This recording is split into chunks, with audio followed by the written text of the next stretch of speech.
आज जो कॉन्फ्रेंस है इसका क्या विषय है? प्रजातंत्र के अंदर राजनीति के दो पहलू होते हैं, एक सत्ता पक्ष और एक विपक्ष हुआ करता। सत्ता पक्ष की जिम्मेवारी होती है कि लोगों को अच्छी शिक्षा मिले, अच्छी चिकित्सा मिले, अच्छी सुरक्षा मिले, विकास कार्य हों, बच्चों को रोजगार मिले। और अगर सत्ता पक्ष अपनी जिम्मेवारी निभाने में विफल रहता है तो फिर दूसरा पक्ष होता है विपक्ष, जो लोगों के बीच में जाकर सरकार की कमियों को उजागर करे, सरकार को मजबूर करे कि सरकार लोगों के काम आए। परंतु आज की जो मौजूदा सरकार है वो हर मोर्चे पे विफल रही है। हरियाणा प्रदेश लगातार बेरोजगारी में पिछड़ता जा रहा है। हरियाणा प्रदेश के बच्चे नशे की तरफ जा रहे हैं। हरियाणा प्रदेश के बच्चे रोजगार ना मिलने की वजह से आज विदेशों पे जाने पे मजबूर हुए। हरियाणा प्रदेश की स्थिति लॉ एंड ऑर्डर की लगातार बिगड़ती जा रही है, विकास कार्य लगातार ठप हो रहे हैं। तो ऐसे में मुख्य विपक्षी दल कांग्रेस पार्टी है और कांग्रेस पार्टी ने निर्णय लिया, क्योंकि निकट भविष्य में लोकसभा के चुनाव भी होने जा रहे हैं और उसके बाद विधानसभा के चुनाव होने जा रहे हैं, तो हमने पार्टी लेवल पे एक निर्णय लिया कि हर विधानसभा क्षेत्र में जाकर जन आक्रोश रैली करेंगे। और हमारा नारा है कि बीजेपी बचाओ, भगाओ, देश बचाओ, क्योंकि बीजेपी का प्रजातंत्र पे कोई विश्वास नहीं। आपने देखा किस प्रकार से पार्लियामेंट के इतिहास में, न केवल हिंदुस्तान के इतिहास में बल्कि विश्व के इतिहास में ऐसा कभी मौका नहीं मिलेगा कि लगभग 150 सांसदों को पूरे सत्र के लिए निलंबित कर देना। मैं भी हरियाणा विधानसभा का स्पीकर रहा हूं, विपक्ष में भी हमने बहुत लंबे समय गुजारा है। अगर जब भी कभी कोई बात होती थी, कोई विधायक से ऐसा हो जाता था कि बेल में चला गया और तो एक दिन के लिए उसको सस्पेंड कर देते थे, बाद में वापस बुला लेते।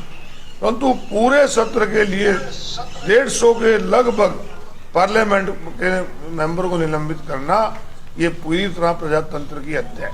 इनका प्रजातंत्र पे विश्वास नहीं, इसलिए ये जो रैलियां हो रही हैं उसी सिलसिले में कल 25 तारीख को, परसों क्रिसमस के पवित्र दिन पे यहाँ स्पीडो में रैली हुई है, होने जा रही है। उस रैली के सिलसिले में आज यहाँ पर सारा कार्यक्रम देखने के लिए आए हैं। सारा इंतजाम देखेंगे, लोगों से बातचीत करेंगे, कार्यकर्ताओं से मिलेंगे और आपसे मिलने का अवसर मिला। और क्योंकि 5 दिन बाद नया साल आने वाला है, आपको भी, आपके देखने वाले दर्शकों को भी नए साल की बधाई। अरोड़ा साहब, ये जन आक्रोश क्या है? और प्रदेश भर में कांग्रेस जो है ये रैली कर रही है जन आक्रोश। जन आक्रोश होता है पब्लिक का गुस्सा। आज पब्लिक पूरी तरह से परेशान है, पब्लिक गुस्से में है कि इस ऐसी सरकार, जिस सरकार को पब्लिक ने नहीं बनाया था, ये तो कहते थे 75 पार, इनको तो 40 दी थी, विपक्ष में 50 दी थी, परंतु एक जुगाड़ करके ये सरकार बन गई। और फिर भी लोगों को उम्मीद होती है सरकार बनी हमारे लिए कुछ करेगी, परंतु जनता में लगातार एक आक्रोश बढ़ता जा रहा है। उसका नाम हमने रैली का नाम जन आक्रोश रैली। अब तक कितनी विधानसभाओं में कांग्रेस पार्टी ने? हमने 1 नवंबर से शुरू की थी, बीच में राजस्थान के चुनाव आ गए, मध्य प्रदेश के चुनाव आ गए। हमने यहाँ पर पहली जो रैली रादौर विधानसभा क्षेत्र में की थी, फिर इसराना में की 3 दिसंबर को, अब कल सिरसा के अंदर है, 25 को सफेदों में है, 31 को लाडवा में है। लगातार ये सिलसिला मार्च तक का हमारा प्रोग्राम। अरोड़ा साहब, इसका कोई प्रभाव है भी है कि नहीं? जन आक्रोश रैली है जो आप कर रहे हैं। देखिए, प्रजातंत्र में 2 ही तरीके होते हैं जनता को अपना गुस्सा दिखाने के, एक तो चुनाव में और दूसरा रैलियों के जरिए अपनी ताकत दिखाने। परंतु जो सरकार, आप कहते हैं असर होता है, नहीं होता। सरकार जो होती है, अगर सरकार बिल्कुल ही घमंड में कुंभकर्ण की नींद सो जाए तो फिर जनता के पास तो जन आक्रोश दिखाने का मौका है, आने वाले चुनाव में फिर बटन दबा के मौका करेंगे।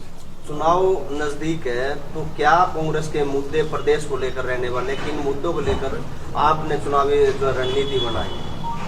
सबसे बड़ा मुद्दा मैंने बताया कि बढ़ती बेरोजगारी क्या है। दूसरा जो मुद्दे हैं, जो इन्होंने लगातार पोर्टल लगाकर आज फैमिली आईडी लेने चले जाओ, आज पेपर कितने ही उसमें दिखते आती हैं। भ्रष्टाचार सबसे बड़ा मुद्दा है। आप इससे अंदाजा लगाओ कि जिस प्रदेश के मुख्यमंत्री को विधानसभा के अंदर गीता पे हाथ रख के कसम उठानी पड़े, फिर इसका मतलब क्या समझते हो कि प्रदेश की जनता का विश्वास उठ गया। जनता का विश्वास जब अपने मुख्यमंत्री से उठ जाता है तो इससे बड़ा भ्रष्टाचार क्या होगा। तो आज भ्रष्टाचार बहुत बड़ा मुद्दा है। रोजगार मिल नहीं रहा। मुख्यमंत्री कहते तो हैं कि हमने खर्ची और पर्ची बंद कर दी। ये 95,000 कौशल विकास से जो रोजगार दिया जा रहा है, ये किसकी पर्ची से दिया जा रहा है, कौन सी मेरिट है। यहाँ तो गरीब आदमी को संविधान में जो आरक्षण मिला हुआ था SC-BC को भी खत्म कर दिया गया। तो आज जनता अनेक मुद्दे हैं और कांग्रेस पार्टी के कुछ निर्णय भी हैं सरकार बनने पे। जैसे पहले हुड्डा साहब ने 100 गज के प्लाट दिए थे, अब 20 प्लाट देंगे, 6,000 रुपये पेंशन देंगे, बच्चों को रोजगार देंगे, बिजली 300 यूनिट तक फ्री देंगे। इन मुद्दों को लेकर जनता के बीच में जाएंगे। राज्यों में बीजेपी की सरकार बनी है, उनमें आप क्या मानते हैं कांग्रेस की कहां से उभरेगी? निश्चित रूप से जो उम्मीद थी कांग्रेस पार्टी को, उसमें कहीं ना कहीं कमी रही है। तो कल हमारी कांग्रेस वर्किंग कमेटी की मीटिंग थी दिल्ली के अंदर, तो उन्होंने इसमें मंथन किया है। तो निश्चित रूप से प्रदेश की जो हमारे वहाँ पर PCC है, उससे बात करके निकाला जाएगा कि कहाँ कमी। अरोड़ा साहब, एक बड़ा गंभीर मामला सामने आ रहा है। खिलाड़ी कहीं ना कहीं भाजपा सांसद सुरक्षित ने, साक्षी मलिक ने कुश्ती छोड़ने का ऐलान कर दिया है। बजरंग अपना मेडल अपना जो है वापस लौटा रहा है। बहुत दुख की बात है कि देश के लिए मेडल लेने वाले आज अपने मेडल को ही वापस कर रहे हैं। और हमारी बेटी साक्षी मलिक जिन्हें देश का नाम हुआ, उन्हें संन्यास लेने का निर्णय लेने पड़ा। ये जो सरकार है, नारा तो देती है बेटी बचाओ बेटी पढ़ाओ, परंतु बेटियों के साथ जो हो रहा है वो आपने देखा कि किस प्रकार दिल्ली के अंदर उनको घसीटा गया। आज हरियाणा प्रदेश के मंत्री के ऊपर आरोप लगे हुए हैं और मंत्री को मुख्यमंत्री कहते हैं विधानसभा में, जब सुभाष जी और बलबीर जी कहते हैं कि इनको हटाओ तो कहते हैं नहीं हटाएंगे नहीं हटाएंगे। कितने घमंड में भरे ये लोग हैं। तो ये इनके राज में कोई भी सुरक्षित नहीं और बहुत दुखद बात है। और मैं तो आपके माध्यम से उनसे अपील करूंगा कि अपने निर्णय पर पुनर्विचार करें। मंत्री जी, मिमिक्री के ऊपर जो सांसद निलंबित किए हैं, लेकिन दूसरी तरफ कांग्रेस इसमें जो किसान थे वो धरने पर बैठे रहे 1 साल से ऊपर। यहाँ पर जो इनका रवैया है उसके बारे में क्या कहेंगे आप? इनका मैंने पहले कहा कि प्रजातंत्र पे विश्वास नहीं। प्रजातंत्र में जो होता है, देश के चुने हुए पार्लियामेंट के मेंबर, वहां पे सुरक्षा पे चूक हुई। निश्चित रूप से 5 लेयर सिक्योरिटी है पार्लियामेंट की, और उसके बावजूद लोग वहां पर पहुंचे, सामान लेके पहुंचे। विधानसभा के अंदर विजिटर गैलरी में जाने से पहले तो घड़ी भी उतरवा लेते हैं, बेल्ट भी उतरवा लेते हैं, पेन तक भी रखवा लेते हैं। तो वो कैसे पहुंचे? तो पार्लियामेंट के हमारे जो चुने हुए मेंबर थे यही डिमांड कर रहे थे कि देश का गृह मंत्री आके जवाब दे कि कहाँ सुरक्षा में चूक है। उनको निलंबित कर दिया और 1.25 साल तक लोग बैठे रहे, आपने जैसे कहा, तो उसके लिए कोई नहीं कहा। तो इसका जवाब जनता के पास तो चुनाव है, चुनाव में जनता इसका जवाब दे। जैसे कि फैमिली आईडी से आज पूरा प्रदेश परेशान है, तो आपकी सत्ता में अगर सरकार आती है तो किस प्रकार की घोषणा पत्र है जो कांग्रेस का? निश्चित रूप से जो भी पोर्टल जनता की परेशानी के लिए उनको खत्म किया जाए। एक बीजेपी आजकल एक कार्यक्रम चला रही है, भारत विकसित संकल्प यात्रा। उसमें बीजेपी के नेता सारा अमला जमला लेकर गाँव में जा रहे हैं। देखिए,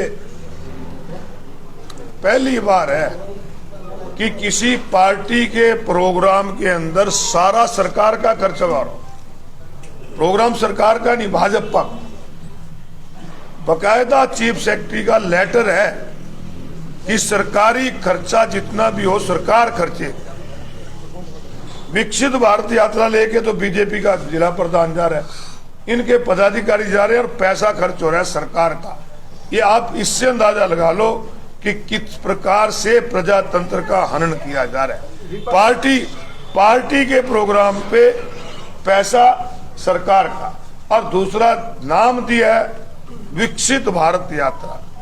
मुझे बड़ी हैरानी होती है कि जिस देश के अंदर 80 करोड़ से ज्यादा लोग सरकारी आंकड़ों के मुताबिक 5 किलो फ्री अनाज लेकर पेट पालते हो, और जिस देश के बच्चे मजदूरी करने के लिए बाहर डोंकी में जाकर मजदूरी करने पर मजबूर हो, उसको विकसित भारत कैसे कहेंगे? तो आज ये तो एक मजाक करने वाली बात है। किसी भी आबादी की जो बेसिक सुविधा होती है, सड़कें होती हैं, लेकिन आज कहीं भी जगह देखते हैं सड़कों का बुरा हाल है।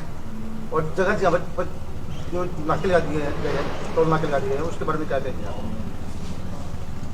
सड़कों का हाल बहुत ही बुरा हाल, खास तौर पे जो ग्रामीण सड़क है। आज हाईवे तो क्योंकि टोल से चल रहे हैं, इनका तो उसमें कोई योगदान नहीं है, परंतु जहां इनको काम करना चाहिए था सड़कों पे नहीं होता। अरोड़ा साहब, सफेदों में थोड़ा ध्यान देते, पिछली बार 2022 में मुख्यमंत्री ने रैली करी थी और यहाँ बड़ी बड़ी घोषणा करी। उसमें एक पैरामेडिकल कॉलेज का मामला था, एक दूसरा मामला भी इंडस्ट्रियल एरिया का है। हालांकि यहाँ हो कुछ नहीं रहा, बड़ी बड़ी घोषणाएं हो जाती है, उसको भी जींद ले। खाली सफेदों का नहीं, 2015 से लेकर अब तक मुख्यमंत्री ने जितनी घोषणाएं करी है उनमें 80% घोषणाएं ऐसी हैं जो पेंडिंग है। जब सरकार बनी थी हर जिले में मेडिकल कॉलेज खोलने की बात करी थी, आज कहाँ है कहीं मेडिकल कॉलेज? आज मेडिकल कॉलेज खोलने की तो बात करते हैं, हेल्थ डिपार्टमेंट में 60% से ज्यादा आज पोस्टें खाली पड़ी हैं जो सबसे जरूरी होती हैं, वो डॉक्टर की हैं चाहे उनका स्टाफ की है, 60% पोस्टें खाली हैं। आपके विधायक द्वारा विधानसभा में हर बार मुद्दे उठाए जाते हैं, उसके बावजूद भी भाजपा मतलब सफेद हल्के की तरफ कुंभकर्ण की नींद सो रहे हैं, तुम जगाओ इन्हें, वोट की ताकत दो, कांग्रेस की सरकार बनाओ, सारे काम हो। लोकसभा चुनाव नजदीक है, राष्ट्रीय मुद्दा है जनगणना का, उसके बारे में क्या कहेंगे? किस चीज का? जातिगत जनगणना। ठीक है, अच्छी बात है, जातीय जनगणना हो जाती है। लगातार एक दूसरे पर आरोप लगाते हैं जब भी सरकार आती है कि इसने फलानी जाति के ज्यादा ला दिए, इसने उसके ला दिए। पहले ये पता तो होना चाहिए कि किस जाति की कितनी जनसंख्या है। लोग हरियाणा प्रदेश के अंदर अलग अलग जातियों से पूछोगे ना कि आपकी कितनी जनसंख्या, आपकी कितनी जनसंख्या है, तो 300% बता देंगे, 100% से ऊपर। तो एक्चुअल पता तो होना चाहिए किसकी कितनी। आप भी बताएं रैली की किस प्रकार की व्यवस्था की गई है और कितने लोगों के पहुंचने का अनुमान आप लगा रहे हैं? अब तो दिन में एक ही दिन बीच में बचा है। वैसे तो आप यहाँ देखना, पीछे भी चुनाव के दौरान जो रैलियाँ हुई थी हमने ये इतिहास रचने का काम किया था और रिकॉर्ड भी हम ही तोड़ेंगे। आप परसों आके देखना, हमारा जो पिछला रिकॉर्ड था उसको टूटता हुआ आपको दिखाई देगा। और कोई भी आपको कहना चाहते हैं? अरोड़ा जी, बस आप कार्यक्रम में कौन कौन पहुंचने वाले हैं, एक बार ये भी ब्रीफ कर दे जनता। कार्यक्रम में चौधरी भूपेंद्र सिंह हुड्डा जी मुख्य अतिथि हैं, चौधरी उदयभान जी और दीपेंद्र हुड्डा जी हमारे विशिष्ट अतिथि हैं। हमारे इसके संयोजक जो जन आक्रोश रैलियां हैं अशोक अरोड़ा जी हैं, और कांग्रेस के जितने वरिष्ठ नेतागण हैं 15-20 के आसपास विधायक होंगे, तो सभी के सभी लोग इस रैली के अंदर आ जाएंगे। अरोड़ा जी, एक बड़ा वीडियो वायरल हो रहा है प्रदेश के शिक्षा मंत्री अकबरपाल गुर्जर, उनको आंकड़ा नहीं बताना आ रहा है विधानसभा में बोलते हुए, आपकी नॉलेज में है? किस चीज का आंकड़ा उन्होंने बताना था कोई बजट को लेकर। हमारा बजट विभाग पर कितने खर्च हुए, कभी 1 लाख, कभी 10 लाख, कभी 10,000। आंकड़े तो इनको अफसर लिख के दे देते हैं, ये बोल देते हैं। वास्तव में तो स्थिति ये है कि ये तैयारी करके नहीं जाते। हरियाणा प्रदेश का गृह मंत्री जहरीली शराब के जो उस पे आंकड़े मांगे गए तो वो भी नहीं दे पाया। ये केवल मीडिया के माध्यम से प्रचारित करने का काम करते हैं। सही मायनों में ये विधानसभा को ज्यादा सीरियस नहीं लेते। अगर ये तैयारी करके जाएं तो निश्चित रूप से सही आंकड़े दिए जा सकते। कांग्रेस जीटी रोड बेल्ट की वजह से कहीं ना कहीं पीछे रह गई थी और आप एक बड़े कदावर नेता है उस एरिया में, तो अब की बार क्या स्थिति बदलने वाली है?